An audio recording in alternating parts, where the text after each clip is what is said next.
dribble this at some point here because it's so cool looking. It's amazing, but like we're not going to call it traveling before like a ridiculous dunk, right? Like I think it's the same thing. You know, the referee was really watching the game last night. Better than the refs on Monday night. To the Jump, presented by Carfax. Nothing makes you appreciate NBA referees like college officiating. Welcome to the Jump. I'm Rachel Nichols. Tom Haberstroh back in the house today. Six-time champion, Hall of Famer Scottie Pippen. Welcome back, sir. Yeah. Always good. Wow. What a moment in Oklahoma City last night. Russell Westbrook tying Oscar Robertson's single-season triple-double record. Afterward, Russ seemed genuinely overcome. I mean, even the other team was overcome. Here was Bucks veteran Jason Terry. He's seen a few things in his years. Quote, he put his stamp on it tonight. He is the MVP. There is no question. I had Harden all year, Jason said, but after witnessing it up close and personal, how could you not give it to a guy who has accomplished such a feat? I mean, he earned it. Russ really went and took it. Now, I agree with Jet that the numbers really are staggering. But to me, what's bolstering Russ's MVP case most right now is the effect he's had on the Thunder as a franchise. Let's go back, shall we, to the day this summer Kevin Durant announced he was headed to the Warriors. There was this deep, paralyzing shock in Oklahoma City, and also, frankly, some panic that with the foundation now gone, the whole building was going to collapse. Russ, who had his own contract option coming up, could have followed Kevin out the door. And even once he decided to re-up, the expectation was the Thunder might struggle to make the playoffs, that it would take at least a season for them to sift through the rubble and reshape themselves into something really competitive. But Russ made sure something else happened entirely. And it wasn't just the triple-doubles, but the way he set about recording them. The very way he moves his body on the court, messaging everyone on that team, in that city, that they needed to keep hurtling forward. I mean, the building is technically called the Chesapeake Energy Arena, but I swear that place is powered by Russ. And last night, you could plainly see all that pure joy in the stands, on the court, on the bench. And look, I don't know for sure yet who I'm picking for MVP, and as I've said a bunch on this show, I think it is a problem that in the NBA, we can't even agree on what most valuable player even means. But here's what I do know. At least part of value has to be recognizing rescuing a franchise from the grip of despair and making an entire city believe.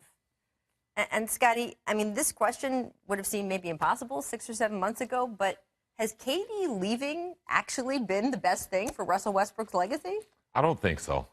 You know, I see what Wes has done personally, but I think from a team standpoint, he needs KD. But I think as a young player, you always have challenges that you have to come back each and every season and try to do better. And I'm sure for Wes last year, losing that 3-1 lead and not getting to the finals was something that he's hungry for this year before KD decided to go and join the enemies. But to me, I see him as just making progress over his career, working hard, getting better, and this is the result of a great season. You know, it reminds me, like, when you play without Michael, I mean, the year before that, the Bulls won 57 games. And when you play without Michael, how many wins you guys had? 55. Yeah. You know, OKC last year had 55 wins, and this year they're on target for 45, 46. So it's amazing that, yes, like, the impact of KD leaving has made him look better individually. But I also think, like, he wants to win a championship. He wants to win a championship. And that's I think the legacy he needs thing. KD. Right. I mean, yes, that's all true, but I don't know. I don't think he ever would have been considered for MVP playing alongside KD. I mean, look, you said to me on this show, when Michael Jordan went to go play baseball, you were the happiest guy in the room for the first few months because you felt like you finally had a little clearance. Yeah, it give you a little bit more playing room. It give you a chance to lead the team more, and that's what we're seeing in Westbrook. You see the numbers. The stats are no joke. He comes out every night, and he has a different level of energy, more than his teammates, more than opponents, and you have to match his intensity, and that's what I'm seeing. And as a player myself, I tried to do the same thing, raise my intensity level and make your team come to your level. And that's what Wes has been doing all season long. Let's talk about that level because this is incredible. You don't know this, but I looked up at the numbers, and when you played without Michael, you guys were 51 and 21. Your win percentage was 71% when you were in the lineup in that 94 season, right? When Michael Jordan played without you in those 6 seasons, they were 32-12, and their win percentage was 727. Well, where's my MVP at? Right? Like, come on. Like, think about that. Like, people always saying, like, oh, Scottie Pippen was second fiddle to Michael. But when Michael was playing without you, they weren't much better. No. So, like, you were such a big part of that. And that's hard to see, I think, sometimes when two great, truly great players are playing on the same team and one is more ball dominant for a reason, or maybe one is, I mean, look, Michael Jordan considered the greatest player ever. You don't necessarily realize that the guy next to him might be an MVP. Right. Yeah, and I think, like, in years past, we saw Wes and KD play together, and we always said that Wes is hogging the ball a little too much. You need to give it up to KD. But in true measure and looking how this kid plays, he was never hogging the ball. Well, I think what's key here is that the honeymoon might be over. If he loses in the first round here in the playoffs, then people are going to be saying, like, he needs to win a championship. That legacy, I feel like, is going to be better overall if he goes after championships than losing out in the front. Long term, absolutely. Yeah, yes, but yes. I do think, and that's the point I was trying to make at the top of the show, what this city, what this franchise needed this year was this kind of rebound. Oh, yeah. And sure. honestly, if right now they're pegged, I think, to play the Rockets in the first round of the playoffs, if they lose to James Harden and the Rockets the way that team is playing now, I don't think anyone goes home this summer and thinks, oh, what a disappointment. I think they felt like they had a magic ride at a time when they really needed it possibly the most. And then next year they can start thinking building back up to being championship level. I don't know. All right, from this year's potential MVP to a 2-time MVP who feels he has to defend his play. Now, mind you, Steph Curry's scoring may be down slightly from last year, but he's helped the team to 12 straight wins.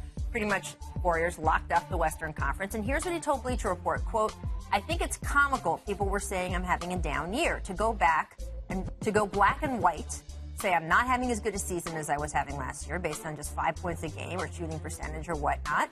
There are other things that you try to do than just the eye test to help your team win. Scotty, players say this all the time, right? Like, you can't just judge me by the stat sheet. No, you can't. And I think he has a different goal in mind this season.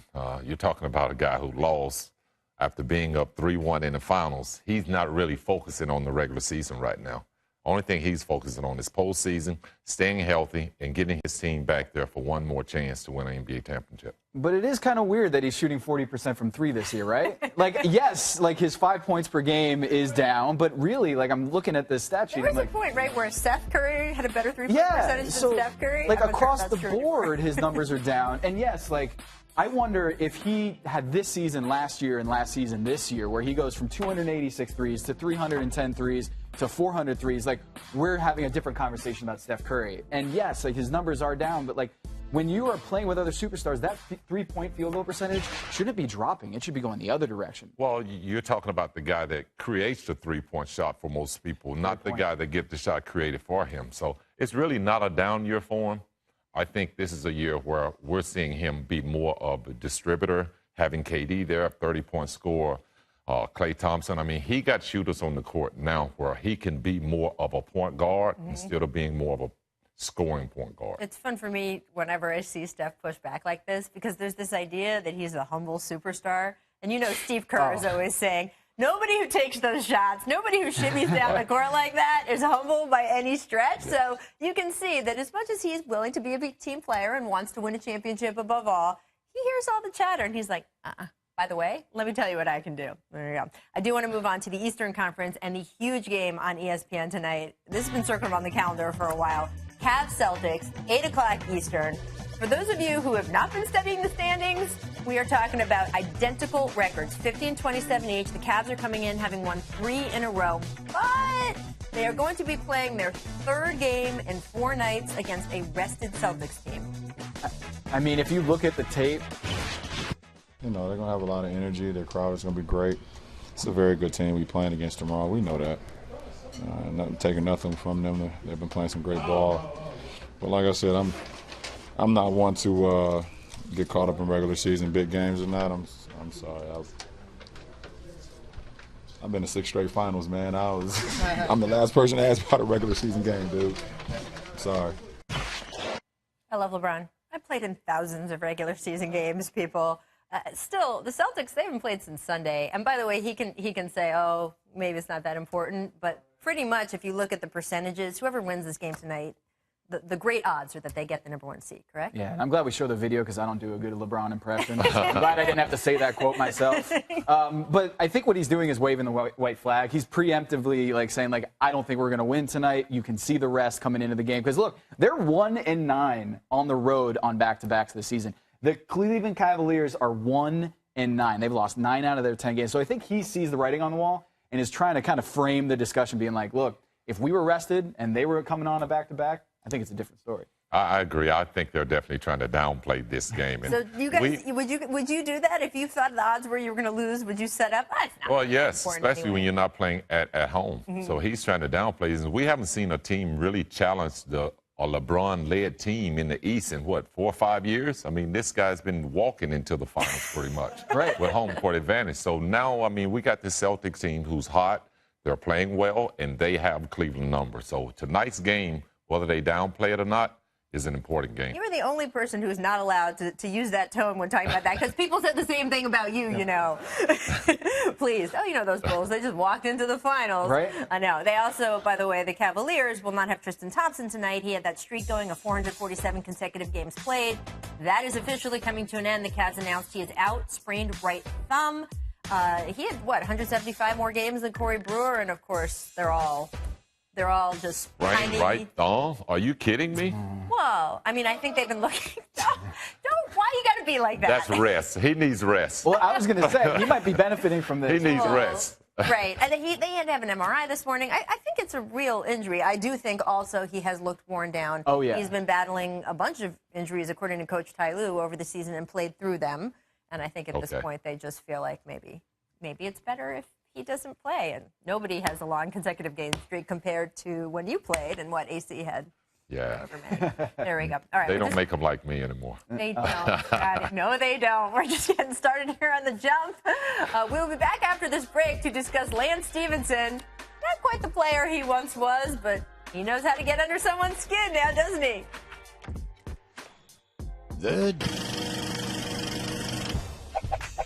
The NBA's Board of Governors is about to convene to discuss resting players. But on what planet do we think we have an 82-game season now? Because here's the reality.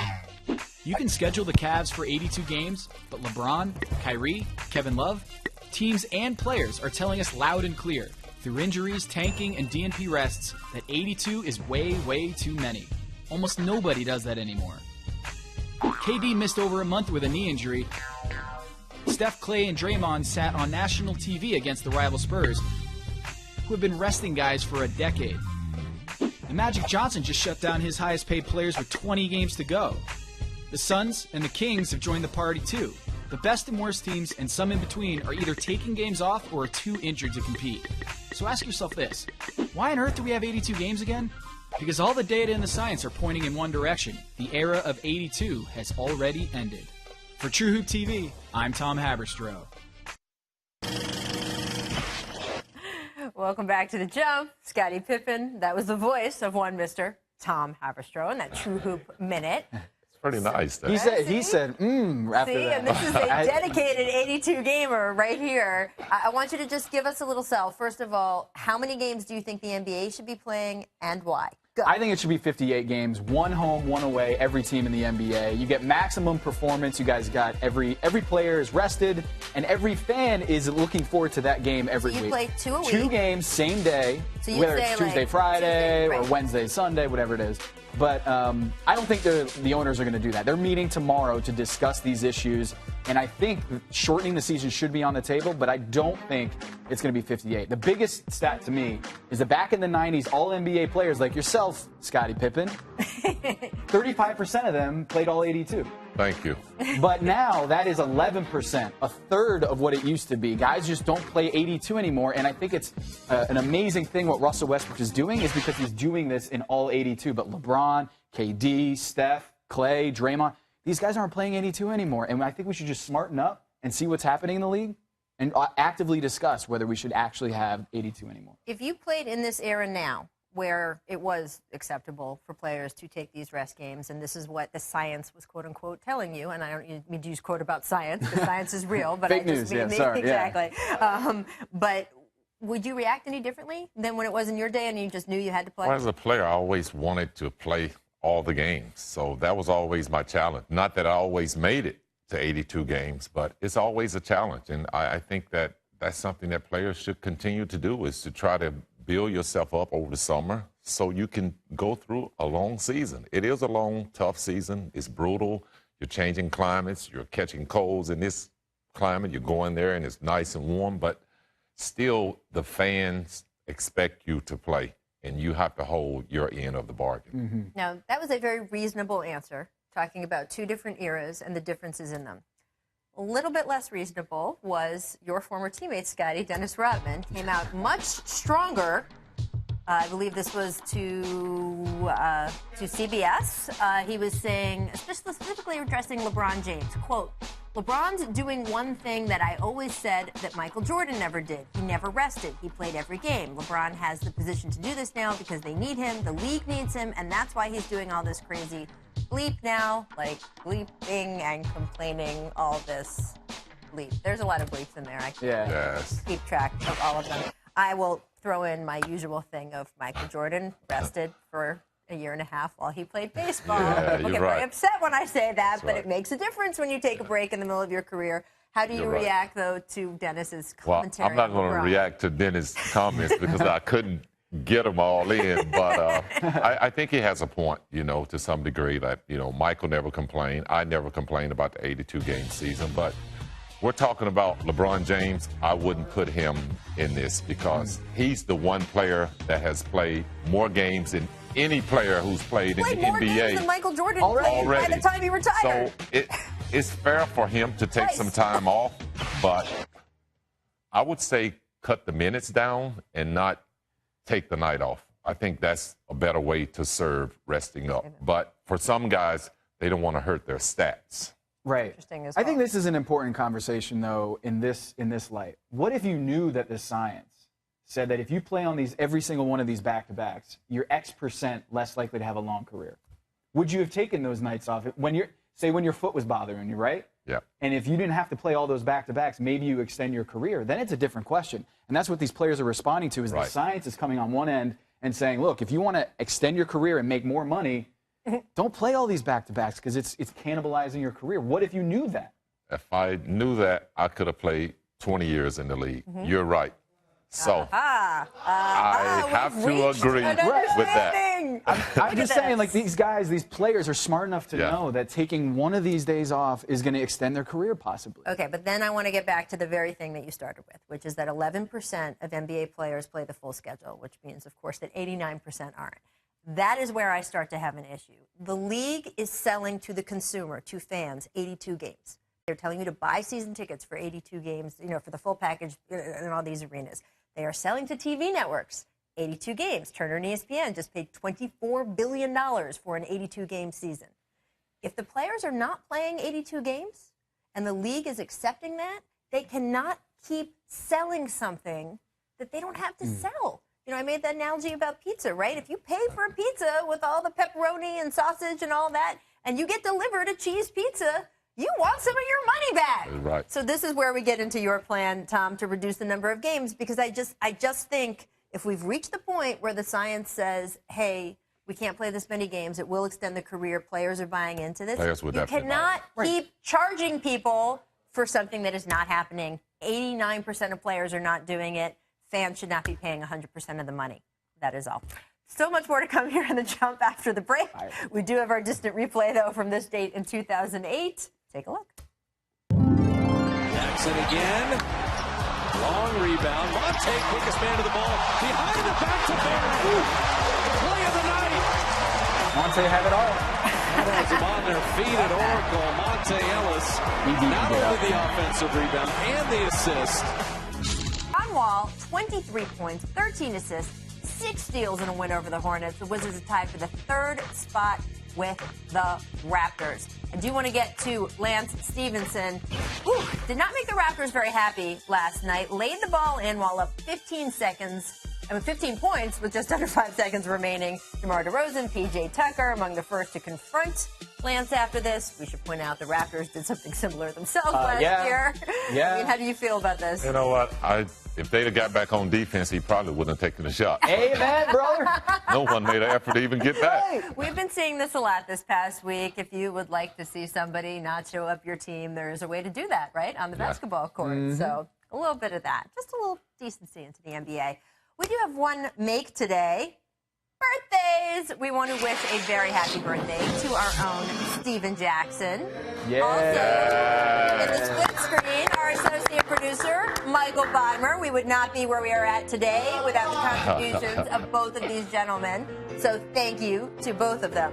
Scotty, did you ever have a point where sort of teams were trying to show you guys up, or you had to be careful, you were up so much you had to show guys up? No, I never had that. But if that, Because you play defense. yeah, but if something like that happened, you retaliate the next game. Oh, see, there we go. Little chess match. Word to the wise. I Word like to it. the wise, Raptors. There you go. We are out of time, but thank you to both for joining me today.